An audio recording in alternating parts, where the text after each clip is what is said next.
หน่วยอ่อนหน่วยแก่ก็จะเก็บ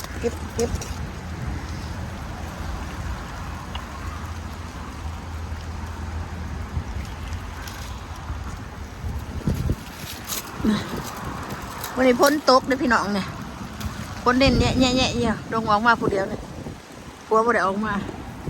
เพิ่นบ่ออกมาน่ะเพิ่นมาพ้นตกกระโดดกันมาผู้เดียวมันเราผัวรอสวนผู้เดียวเบิ่งดูนี่เลาะอยู่คงมันยังบ่เห็นนี่พี่บ่นี่กำลังนั่น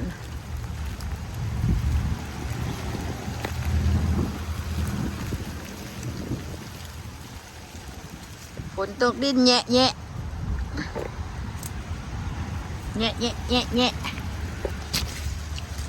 กระโดดก็มาเลาะฮะบักบวมแยะ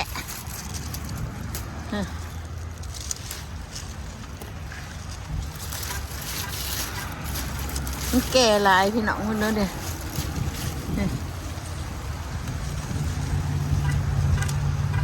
พวกเด้อน่ะ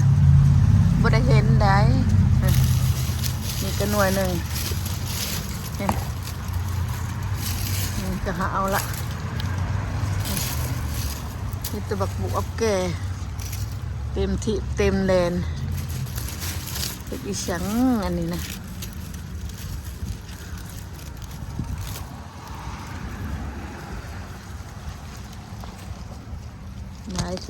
ได้แทะไล่ว่าตรงนี้ทนตกแดดลงมาละนอนตกนอนแดดอยู่ตะเกียบเราบอกมาเรายานฝนตกแล้วบอกมากระยานแล้วแหละก็ออกมาผู้เดียว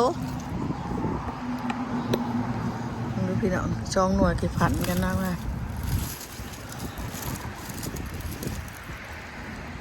กินน้ำกระบอกทันอยู่เทิงแห้งสิลาย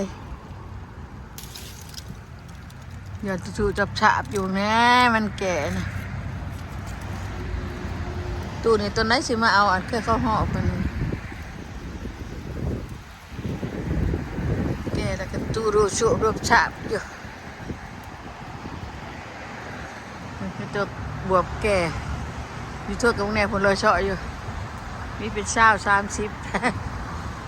บ่ได้เก็บบ่ได้ยังมันโอ้ยเอาในผักกาดมาหวานก่อนพ้นสิตกเลยไปกินได้พี่น้องเดือนชีวิตมากันหลายขน้อยมากเอามาหวานหอมปอมบ่ยังไงมื้อหวานน้ำมันนี่ล่ะมันตัวนี้นะเอาไปแกงไปขั่วพอดีแล้วนี่ของเพิ่นบ่อยากเอาไปขั่วเพิ่นเด้อขั่วค่อยแก่บ่หน่วยน้อยหน่วยใหญ่เอ้ยก็แคนเก็บเอาไปนี่ก็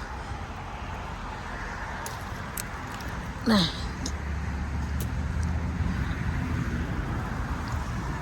บ่ได้เห็นนะนี่กายมะก็ยังบ่เห็นเห็นนี่เก็บมากับแก่ทิ่มลายโพด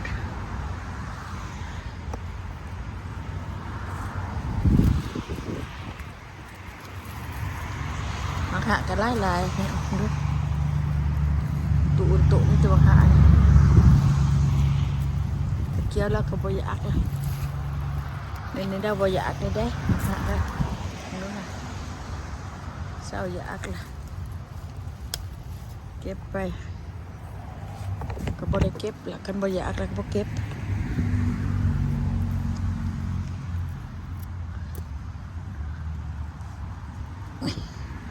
ขยันฝนตกฝนลงตะเกียบกันเลยบ่ออกมา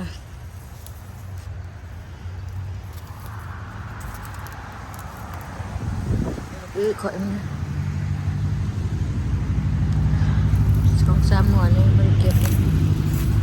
ได้หน่วยอยู่มีเนี่ยหน่วยมันมีเท่านี้ได้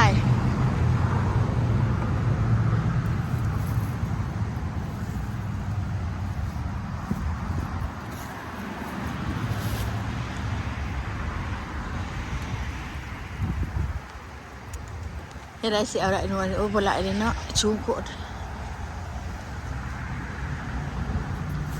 ได้ก็บ่เอาเว้ยได้หน่วยหนึ่งเดือนนะฝนตกแดดฝนหุงนกกินน้ำตีนี่นะน้องพี่น้องเนาะกินหุงนกกินน้ำอันนี้หน่วยนี้แห้งใหญ่โคโรอยู่เครือมันตายไปแล้วนี่เป็นแบบเครือมันสิบายลงหมดละอยู่เนาะก็บ่ได้ไปเก็บมีหลายๆอยู่เนาะก็ได้มีหน่วยหนึ่งเป็นแบบ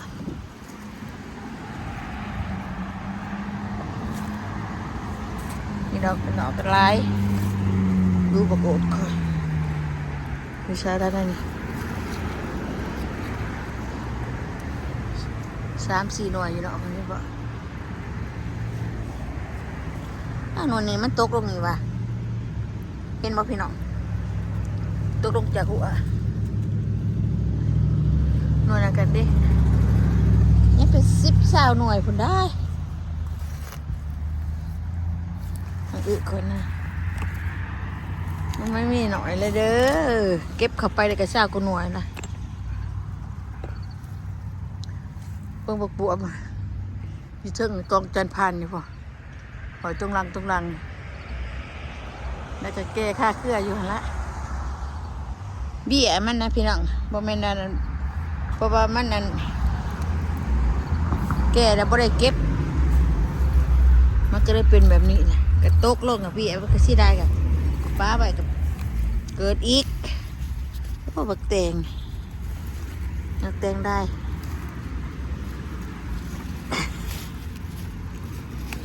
นั่นนี่แก่บักแตงแตงอ่อนมีเคลื่อนมีเคลื่อนบักแตงนั่นนี่ไปใส่เบ็ดเป็นหน่วยปักขาดกันนี่แตงน้อยเดี๋ยวมา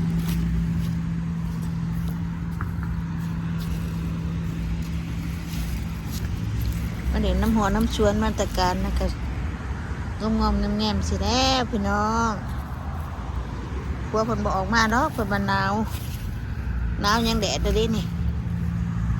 เพราะสิ่งไข่ก็ยังบริกุนี่เห็นปะสิ่งไข่เขาก็ยังบริกุ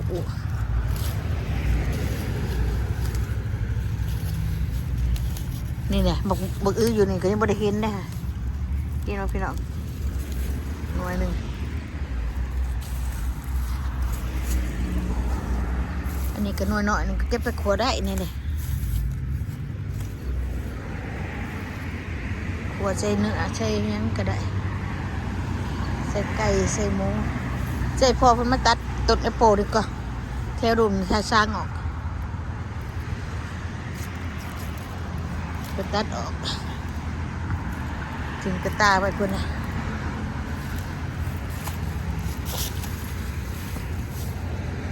เพิ่นดูนี่หน่อยบ่โดดนี่หน่วยหนึ่งมันยังตักเป็น10 เป็น20พุ่นตัวบ่ได้เก็บเพิ่นนะเบิ่งผักกาดข่อยนี่พะอยากมาเอาเด้อพี่น้องต้นบักใหญ่ๆเลยบ่ได้เก็บไปให้อีอันนั้นอยู่นั่นนั่งหน่อยมันเก็บเอาในมันนี่ผักบัวละพาดอกนี่หยบบ่ได้เนาะปงนี่ก็หยบกันสนุกบ่ตกกันก็ได้ไล่กินได้นี่มะฮุงนี่ก็ได้กำลังเป็นดอกอันนี้ก็ได้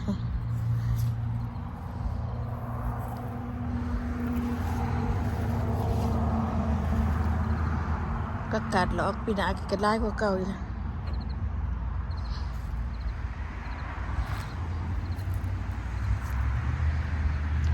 ผักบก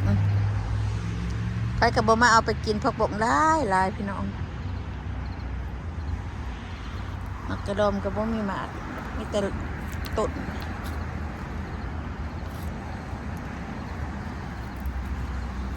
กินกับโบเบิดดอกช่องเท่านี่บ่มักพักปานไหนกินพักกับบ่ได้กินพักเท่าไรมาบวบแก่ชาติว่ามันหลายโอ้ผู้หน่วยอ่อนอยู่เทิงเป็นหลายที่ละ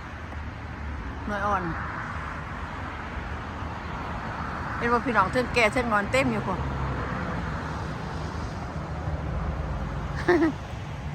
กินบ่เบิดเด้ขายกับบ่ได้ไปขายดอกบ่ได้คำในขายย่างปีนี้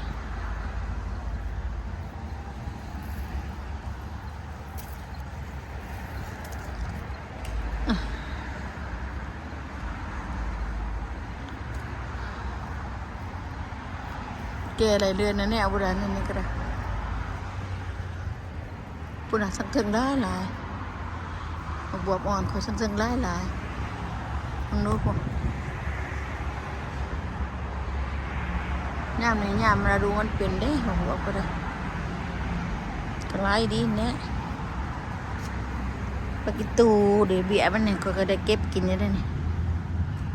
ในมันเกิดได้กันเป็นปากิตูยังไงโอ้ยเอากระตากก็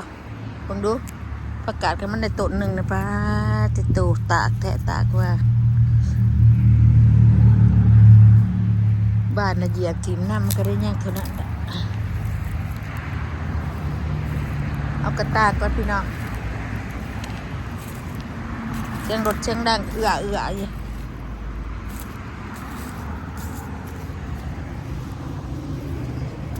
เนี่ยบักบวบนะมันเป็นอย่างสีดำบักบวบมา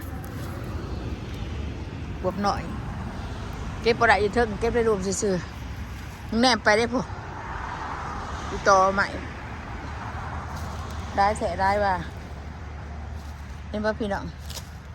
พยายามมาเอาเด้อพี่น้องเด้อดูๆร้านโมคูฝาลูมจะเบิ่งได้มันหน่อยหน่วยมันได้หลายมาปวดไปเยอะฉาบเลย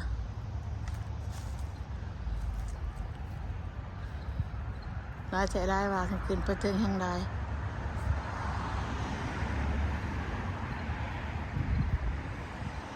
แดดออกมาแล้วมึงได้พ้นหุงเนาะพ้นหุงนกกินน้ำเนาะแบบนี้เป็นหุงนกกินน้ำน้อยนะจ๊ะฟังแล้วบอกร้ายดีมันแก่ปีนี้ไม่มันเป็น30ปุระแนวนะสมมติได้เก็บพัวพอได้ป้าไว้ฉันละ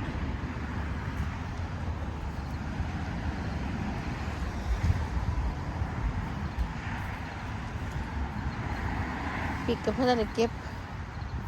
พักกันตัดเอาต้นไปละเครือกันหยกเราเล่นนี่พักตำดิ่งแดดแล้วแดดงามพี่น้องนะจะได้จะว่าตกมาชั่วข้าวกันเลยเต็มเครือบักแตงค่อยจุบละถั่วกระบายแล้วเขาตัวนี้ไม่ได้กินปลูกที่พดไก่โฮมพดอันนี้ต้นบักพีดเขาได้นี่เงาบักพีดแต่ก่อนมาปลูก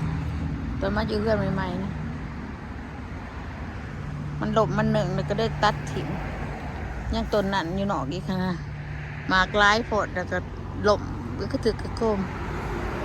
ปีหน้าได้เห็ดชวนใหม่ก็เห็ดขาบักทั่วใหม่ก็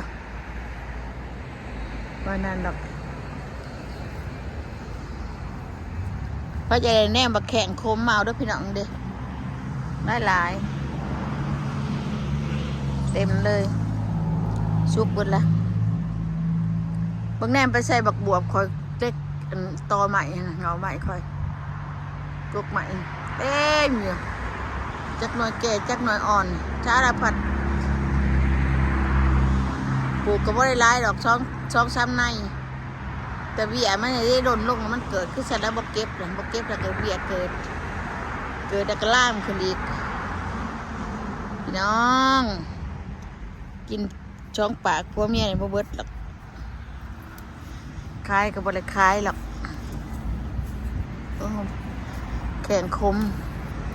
ชุกตะพวดงามชุกก็เดี๋ยวดิเก็บไปเมื่อก่อนเนี่ยได้ถ้วยหนึ่ง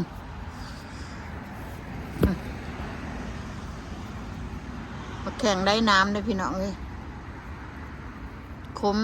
ขมแสบขมนวลแต่ว่าขนอยกินหลายบ่ได้เดือดจางขนอยเนี่ยกินไหนน้ำนวลน้ำใดเมื่อก่อนเนี่ยขนอยกินเป็นพ่วงกันโอ้รู้สึกว่าอาการบ่ดีเลยเจ้าของพวกแน่งามๆเนาะพี่น้องเนาะโอเคพี่น้องไปจะได้มาเอาเด้อพี่น้องเด้อมาแข่งขมไร้น้ำนี่นะเอาอยู่ดีมีแห้งตั้งไรดีเลยดูนะงานนี่พร้อมก็มาเก็บเอาหน่วยอ่อนกันเลยเนื้อเป่านี่เบิ้งจะเปิดให้เบิ้งปลาตัวจนงาสิหัก มาเอาเด้อพายายว่าแขนคมเด้ออ่อนๆอยู่นั่นเลยตั้งลายดีเลยพี่น้องเนื้อบ่แม่นน้อยเอาอยู่ดีไม่แห้งพี่น้องโศกมันดำด้วยพี่น้องบายไล่เถื่อนแหละพี่น้องยังบ่ได้บายอย่าลืมกดไลค์กดแชร์กดติดตามเด้อพี่น้องเด้อเพื่อเป็นกำลังใจเนี่ย